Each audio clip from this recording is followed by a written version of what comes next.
A Ghostly Haunting in Grenhaven, chapters 11 through 13. Chapter 11. Angela's body trembled and one hand flew to her mouth to stifle a scream. Her grip on my arm was now so strong that I was sure it was going to cut off my circulation. Her hold on my arm caused me to grip the flashlight even harder. But I couldn't take my eyes away from the gray, bare bones laying in the coffin. They held me in a trance, captivated by some sinister spell, and I couldn't look away. I knew Angela was caught by the same dark mystery, and our eyes remained transfixed, focused on the gruesome contents of the coffin. Is that what I think it is? Angela stammered. I think so, I said quietly. We have to get out of here, she said. We have to get out of here now. She was speaking in a whisper, but she was insistent. She sounded scared and worried. Still, neither of us could take our eyes from the grotesque scene before us. Let go of my arm, I said. You're going to break it in half. Angela released her grip, and I relaxed my arm and my hold of the flashlight. Slowly, I swept the beam up and down long ways, beginning at the skeleton's feet and moving up to its skull. As the beam traveled upward, the bones created a forest of moving shadows on the inside wall of the coffin. Let's go, Angela whispered, louder this time, more insistently. Okay, I said, and I slowly lowered the coffin lid. At the same time, I noticed that the flashlight beam was rapidly dimming. There was no telling how old the batteries were or how much they'd been used. But by the looks of it, they weren't going to last much longer. And that would mean we'd no longer have light. We wouldn't be able to see.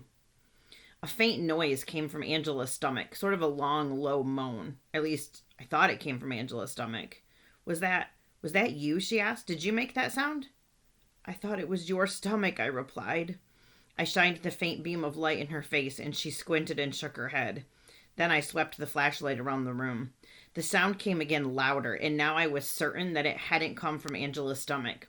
But it seemed to be echoing, drifting, as if it came from all around us in every direction.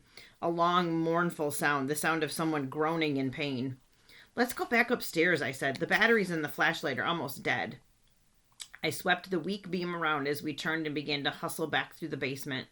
All around us, the eerie moan rose and fell like the wind, strong, then faint, stronger again, then softer.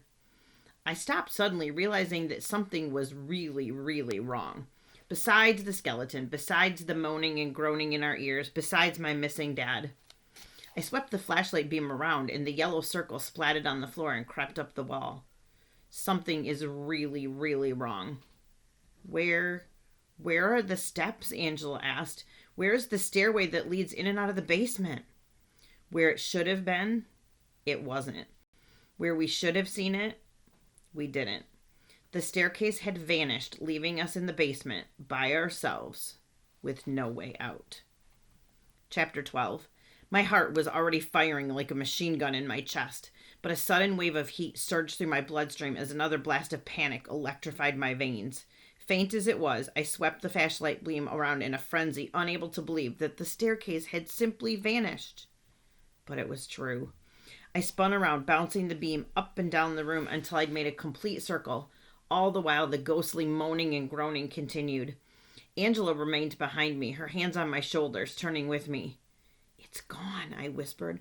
I know it's not possible, but it's not here anymore. I wish I'd never come here with you, Angela said with a sniffle.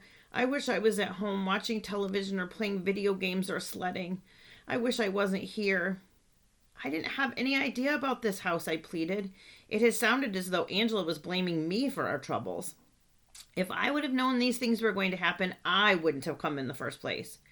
I didn't mean that it was your fault, Angela replied. I'm sorry. I just wish we were somewhere else. I did too. Well, wishing isn't going to get us out of here, I said, trying to sound brave and in command. We have to do something. We have to find a way out of here. The ghostly moaning continued. The flashlight dimmed. But how? Angela said. We're in a basement. If it's like the basement of our house, there's only one way in and one way out. Angela was right. Most basements, including ours, had only one set of steps leading up and down. Some homes had windows in their basements, but those were positioned high on the wall and level with the ground outside. This basement had no windows and apparently no other entrance or exit. The flashlight batteries finally gave out, and the glowing beam coughed, gasped, and died. almost immediately, the eerie moaning and groaning around us faded more, and then it was gone. We heard nothing. No sounds at all. Not even the raging wind outside. The sounds of the moaning and groaning had been bad enough, but the pristine silence was just as sinister, just as creepy. In the darkness, I felt for Angela's hand and gave it a squeeze and held it. "Don't worry," I said. "We'll find a way out. There's got to be a way." I think I sounded pretty confident, but I wasn't all that sure myself. Still, I tried to keep telling myself that there was some reasonable explanation for what was happening. As bizarre as it was, I still wanted to believe that there were no such things as ghosts. I wanted to believe that things don't simply appear on a computer screen. I wanted to believe that staircases don't vanish. And I really wanted to believe that my dad didn't vanish either. In fact, even after everything we'd experienced, I'd nearly convinced myself that there was some sort of explanation for everything. Maybe this was all some big joke, a prank that someone was playing on all three of us. And that's what I was thinking, standing in the dark basement with Angela, when murky gray forms began to appear all around us. Chapter 13. Angela noticed the strange figures appearing at the exact moment I did. I was still holding her hand, and I could feel her cringe and draw closer, huddling next to me. "What's going on?" she hissed into my shoulder. I had no idea, so I didn't say anything. All around us, clouds of smoke began to form. At least that's what they looked like. Puffs of large, gray, blob-like entities that had no real shape or form to them. But very soon, they began to morph into figures. Human figures. They were faint and hard to make out, but we could see arms and legs and torsos and heads. I counted 5 people in all, if you could call them people. They seemed to drift and float in the darkness, moving about without the use of their legs. It was as if they were on wheels connected to a rope, being pulled around us by some unseen person. And as their features became clearer, we could make out the faint characteristics of their faces, their noses, lips, chins, and cheeks. There were 3 men and 2 women, although we couldn't really tell what they were wearing. I mean, it looked like the men were wearing nice suit coats and the women were wearing dresses, but other than that, their appearance below their necks was too murky and undefined. Despite the cold terror I felt, the chill of horror racing through my veins, I managed to speak. "My dad's right," I muttered quietly. "Huh?" Angela said. "My dad's right," I repeated, this time in a louder whisper. "I've been making fun of him all this time because I didn't believe in ghosts. He was right all along. Ghosts are real. They really do exist." "But who are they?" Angela croaked. I shook my head slowly. It was a question I could not answer. It was pointless to do anything. The flashlight had died, and we couldn't see a thing besides these ghostly figures. And the staircase, as crazy as it sounded, had vanished. I had no idea how we were going to get out of the basement. So we just watched. We watched, our bodies trembling as the 5 phantom figures moved around us. Perhaps strangest of all was the fact that the ghosts didn't look at us. If they knew we were there, they gave no indication. Their eyes seemed to gaze off into the distance, and even when it appeared as though they were looking at us, their gaze was vacant and unseeing. Dead. Well, I thought that would only make sense. After all, ghosts are in fact dead.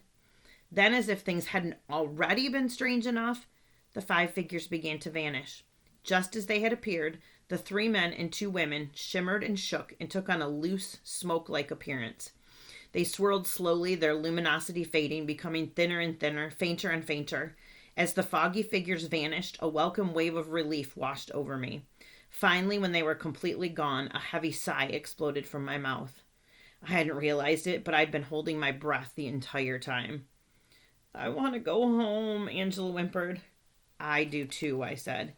And although I was feeling a moment of dark despair, I gathered up all my courage and decided that we would, in fact, get out. At least that's what I told myself. It didn't matter that I really didn't believe it. I knew that if I said it to myself over and over, I'd begin to believe it. And like my mom says, before you do anything, you have to already believe that you can do it. "Don't worry," I told Angela. "There's a way out of here, and we're going to find it. We're going to find my dad. We're going to be okay." Then I gave her hand a squeeze. Very cautiously, I took a step forward, tugging Angela along through the forbidding darkness, without a clue where we were going or what we were about to discover.